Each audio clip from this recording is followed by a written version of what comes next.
So today's video is basically going to be a video response to Big Boob June and her sycophantic following that doesn't seem to understand Econ 101 Day 1 Lesson 1 or 2, which is the law of demand and the effects of price floors. So what we're going to do is give everybody that lesson. And to do that, we are going to bring up PowerPoint. So there are some flaws to using PowerPoint that we'll go over in a minute. But basically, what we're going to start with is this graph where we have quantity and we have price. Price is on the x-axis because it is the independent variable. Quantity is on the y-axis because it is a dependent variable. I am very much aware of the fact that most economists don't line up their graph like this, but to the layperson, that might be confusing. So what we're going to use is the standard practice that's been accepted within the scientific method, very broadly speaking, and assign our independent variable to the x-axis and the dependent variable to the y-axis. And that is because when it comes to demand, what affects quantity is price. Price is not affected by quantity. So what we'll do is we'll draw our line, and this is the demand curve. Let's make this line nice and thick so everybody can see it. That is our demand curve, and we're going to label the demand curve. Ready? This is demand. And then we're going to make demand, the word, nice and small so it doesn't take up the whole doggone screen. Now, there are some limitations and some flaws to using PowerPoint. One is that I can't easily draw a hyperbolic line. And the demand curve, generally speaking, is more of a hyperbolic line or an inverse exponential line than it is a linear curve in reality. This is basically just linear curves when it comes to the law of demand really only exist in the abstract. The other thing is that I've drawn what looks like a line segment. That's because of the limitations of PowerPoint. It's difficult to draw a proper infinite line in PowerPoint, so you'll have to bear with me in that respect. So this is the demand curve, and all of the points on it, which we can draw using a circle, and let's fill that in white, and let's make our circle not quite so huge, are the quantity of demand. And as you'll notice, as price goes up, the amount that consumers will demand of the good, the quantity demanded, will tend to decline. As the price goes down, the quantity demanded tends to go up. Anyone who's ever bought a gallon of gas knows how this works. If you have two gas stations adjacent to each other on the same street, all of the things being equal, the gas station that sells their gas at even 1 penny cheaper is going to sell all of the gas. So that quantity demanded is going to be really high because the price is even 1 cent cheaper. Now, there is something to be said about demand elasticity. This is a video response for people who don't understand how the demand curve works. So we're going to have to dumb this down and not really get into demand elasticity just yet. So we're going to work in an environment where demand elasticity isn't something that we're going to be able to actually go over. So there are things that can affect the entire curve. For example, fractured rock drilling comes into existence. What does that do? It creates a much greater supply of a complementary good, natural gas, a huge supply of natural gas, which means that because there is an excess of the good, which we'll get into a second, that good can be sold dirt cheap. And since some gasoline gets used in the process when it comes to electrical generation, and when it comes to things like heating a home to a certain respect, or at least the core products of gasoline, in order to be competitive, you're going to have to sell that at a much lower price. And that doesn't affect the quantity of demand. That affects the entire demand curve. Because now, for the same amount of gas in a 250-gallon tank, you aren't going to be able to get the same price. So the demand curve, the whole curve is going to shift downward. And let's label our quantity of demand, so this doesn't get too confusing. Okay, and then again, let's make this a little bit smaller. It doesn't occupy the entire screen here. Give ourselves a nice thick arrow. That's probably too thick. Let's make it 4.5 point. There we go. So that's our quantity of demand. So now, At the same price point, because of fractured rock drilling, I won't be able to sell the gas at the same price. Let's also talk about another innovation which could affect the entire demand curve in the opposite direction. And let's say what we're looking at as gasoline in 1870. Let's say this is the demand curve for gasoline in 1870. Well, along comes the internal combustion engine. And now there's a use for gasoline that didn't exist before. And now everybody wants gasoline. So now for that same price, you'll be able to sell a whole lot more gasoline. And that's when the entire demand curve goes up. Now again, we are talking about a demand curve that's drawn on a plot that is inverse of how it's normally drawn. So instead of moving left and right when it comes to our demand curve, we're moving vertically, up and down. So let's go back to our original graph. So this is the law of demand. As price of a good tends to increase, the quantity demanded will tend to decrease. And like any other scientific law, this isn't some theory that can be wiped away with a new or improved theory, because theories are explanations of reality and laws are descriptions of reality. This is just as ingrained into our scientific literature as things like the laws of thermodynamics and the laws in the ideal gas law. The ideal gas law, PV equals nRT. If temperature goes up, then either pressure or volume have to go up, all things otherwise being equal. If you increase the temperature of a gas and the volume doesn't change, the pressure will tend to increase. And that doesn't matter what gas you're using or where you're conducting this experiment. It's an observation of nature, and there's no explanation given by the law itself. It's just an observation of reality. And this is true of the law of demand. It's not that there's some better explanation that might exist. This is just an observation of human nature and how humans behave on planet Earth in 2020. And maybe there's some way to affect how humans fundamentally behave. I'm not sure how that would manifest. Maybe if we lived in a planet or a time beyond scarcity, like Star Trek, people's motivations would fundamentally change. However, welcome to Earth, where we live in a planet where there is scarcity and where it's going to be difficult to get rid of that until we can invent the things that we have in Star Trek: faster than light speed, replicators that can make anything from nothing in an instant with no material cost, transporters that can transport you from a ship on the moon or surrounding the moon to planet Earth in an instant and at no apparent cost. And like I said, interstellar space travel at much faster than light speeds, which is incredibly safe and ubiquitous. So, and energy sources that are basically infinite, because antimatter and matter are smashed together in some containment field that produces a near infinite supply of energy, of resources that are near infinite in supply. This is ascientific because that's not what antimatter and matter are. But yeah, in a post-scarcity world, maybe the laws of supply and demand may need to be changed. We're not even remotely close to that world. So if we're going to talk about how economics works on planet Earth in 2020, here's that lesson. So let's go one step further and talk about price floors and what they do. So in order to talk about price floors, we need to have a brief conversation on supply, the law of supply. So let's draw another curve. This is, as we get this curve nice and flat, again, with the same flaws that I mentioned before about how I've drawn the demand curve, this is your demand curve, or supply curve. And let's label that supply.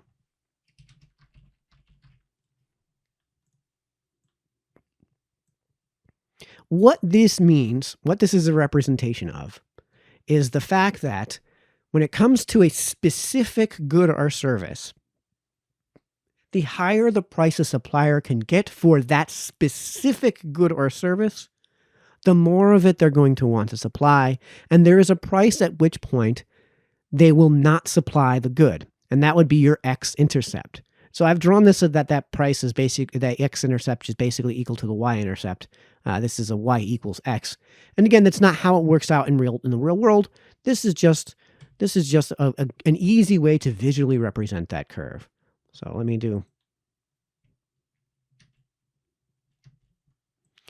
create another point. Okay. Sorry, this is our quantity of demand. Move this over to here. And this is our quantity of supply. The point on the supply curve is the quantity of supply. So let's get that labeled.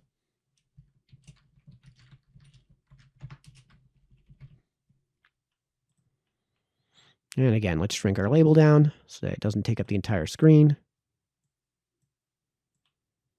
This is our quantity of supply. Okay, so you can see that if I'm talking about gasoline, if that's the price that I can get for it, I don't really want to sell too much of it. If I'm only able to get $1.50 at my gas station for gas, I'm not going to carry all that much of it. Now, if I can get $3 of gas for my gasoline, I'm going to carry a ton of it. So what's the real world going to look like when it comes to gas? Well, what you're going to find is there are going to be suppliers that are going to supply gas at a very high price, and there are going to be suppliers that are going to supply at a very low price. But the demand at that point, this is our quantity of demand and our quantity of supply. What you'll see is that at that price, people are going to want more of it than you're providing, than you're willing to provide at that price. So you raise your price a little. And what you're going to find is that people are going to want less of it at that price, but more of it than you're selling at that price. And eventually you're going to reach an equilibrium. This is called the equilibrium price point. Now, that doesn't mean that all of the gas in your community is going to be sold at that price point. You'd first have to talk about supply and demand elasticity. And there is such a thing as supply elasticity, and that's quite complicated, so we're not even going to touch that. Demand elasticity is what we talked about with the law of demand.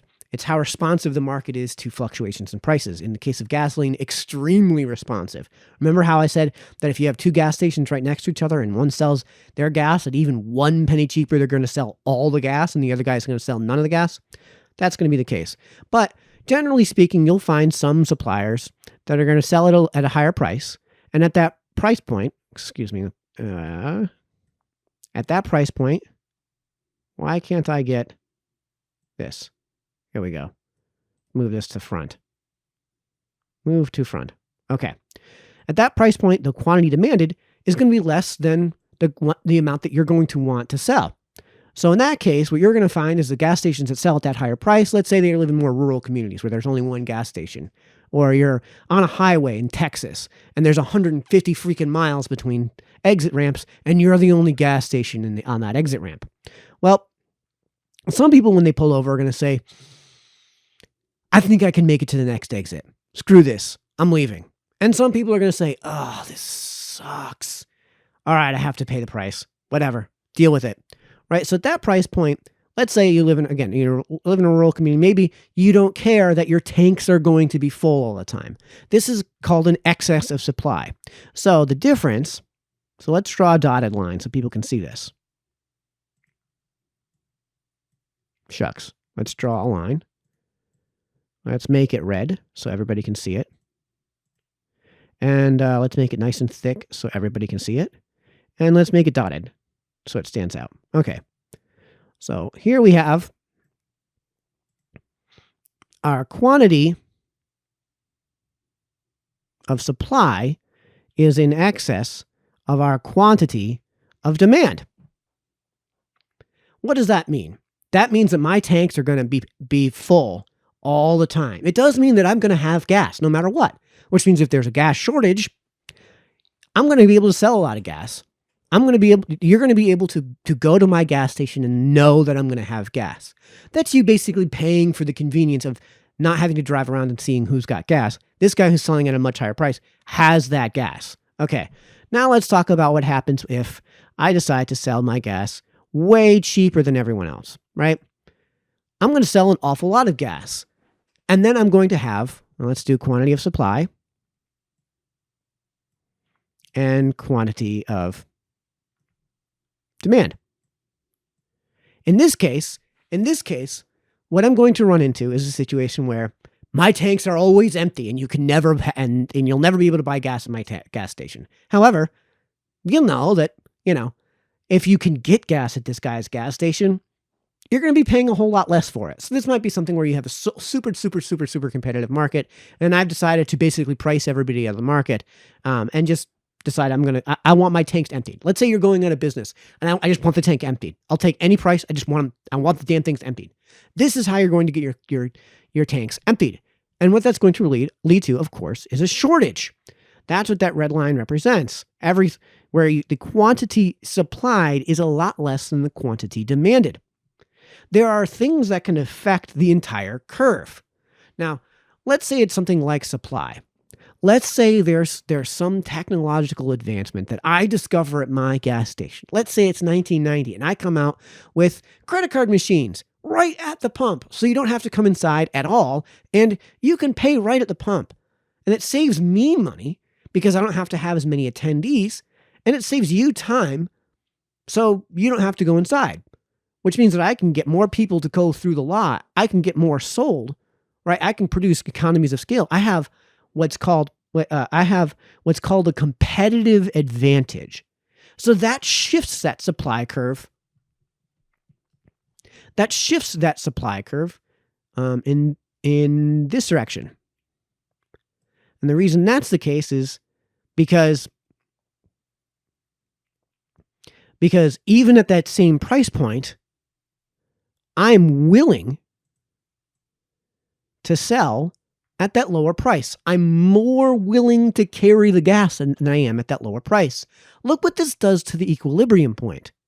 So let's do some undos, right? So our equilibrium point was before, it was way down here, right? So we've done nothing to affect demand. Consumers don't know about my advantage.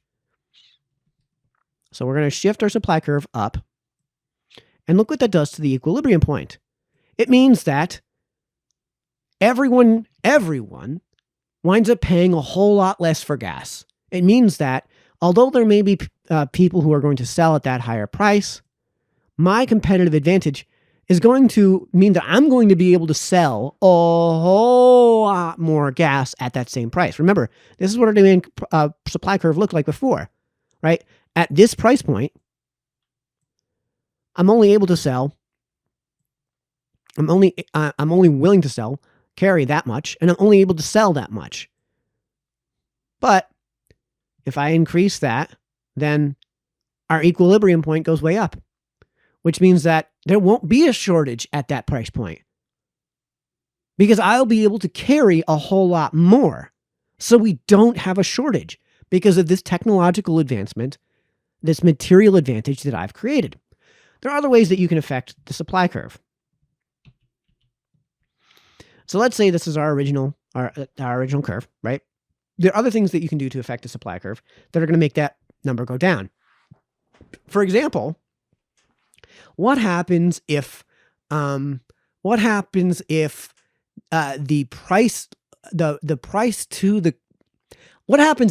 delivery company, right, decides that they're going to jack up their delivery rates? What happens when the rent goes up on my building? Well, now if I sell at this price point, I'm making a whole lot less money. So I'm not going to want to sell nearly as much at that price point. So that means that the supply curve comes downward. And that's the amount that I'm willing to supply. What happens to the price at that point? This is our equilibrium price then, which means that the overwhelming majority of gasoline is now going to be sold at a higher price, and there's going to be less of it sold. Why? Because consumers aren't willing to pay that much for gas. Consumers are going to say, maybe I'll ride my bicycle instead. Are going to say, maybe I'll carpool instead. That's what happens when you introduce these things that affect the supply curve. Okay, this is basically a price floor. This is not an artificial one. It's a natural one. Maybe what happened was the only guy there was this, I don't know, cataclysmic event, right? Where the shipping industry was just utterly destroyed by something. Let's say that let's say that I live in Connecticut, and let's say that all of the shipping companies were based in Danbury, and there's some giant landslide or something, and that destroyed the trucks. Let's just say I live in New England, and there's a giant blizzard, and it cripples the supply chain for a while, right? So now in order for me to get my gas tank's filled, I'm going to have to pay a lot more for it. I'm going to have to pay for that one guy who's willing to brave the storm and say, all right, well, I'm going to incur this risk, but you're going to pay for it, right? And that's the same thing that's true with home heating oil. If you pay for home heating oil in the summer, you're going to get a dirt cheap price. But if you're paying for an emergency service at, 10 o'clock at night, I need you to hurry up and make a delivery because I'm about to run out of gas, you're going to pay through the nose for it. The same thing is true of plumbing. If you're going to pay for a plumber during the day, right, to fix a pipe break, no big deal. If you're calling in at 3 a.m. because my pipes froze and now they're bursting water all over the place, they're going to charge you a lot more for that. So here's what happens when you introduce a price floor. Let's get back to our main graph here, right? We're just going to make this easy for everybody to read. We're going to go right back to where we were with everything. One of the things that could also affect my bottom line is labor. What happens when I introduce a minimum wage? Let's say I have to pay my employees a whole lot more. And let's say that what we're talking about isn't the price of gas, but is the labor market. Now my demand is the demand curve for labor, and the supply is the supply curve for labor. And let's say gas station attendant has a certain price associated with it. I am looking to get a job as a gas station attendant. The price that I'm willing to supply my labor at, let's say I'm willing to supply my labor at that price. Let's bring the supply price right there. That's the quantity of supply. That's the number of applicants that they're going to get. That's the number of people who are willing to work at that price point. Now let's look at down here. This is the number of people who are willing to work at that price point. And then, of course, there's the equilibrium point, which in case of demand, this is what employers are willing to pay. This is the demand for that labor. This is, well, if you're going to work for that price, let's say the price is really high, then I don't really want to have too many of you. If we're talking about somebody who's in the landscaping world and you're only willing to work for $25 an hour, you better be able to do the job of like 3 different Ecuadorians, because I'm not paying you $25 an hour unless you're really worth it, right? So not too much demand for guys working at $25 an hour. Same thing with the gas station attendant. So generally speaking, most of the gas station attendants will be paid at that price. Let's introduce a price floor. Let's say now that we're going to introduce a price floor. So let's introduce a new line, and this is the price floor. Let's make it blue. Right? Let's make it nice and fat. Okay, this is our price floor. So below that price, everything to the left of that price is now illegal. Now, you remember how I said that, there are some people who are going to supply their gas at that price. And there are some people who are going to supply their gas at that price. And you're going to see that they're going to just be short a lot. This is our shortage, right?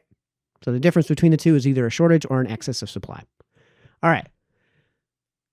The thing is that I'm not allowed to do that. Let's now move our price floor. And let's say the price is set below the equilibrium point.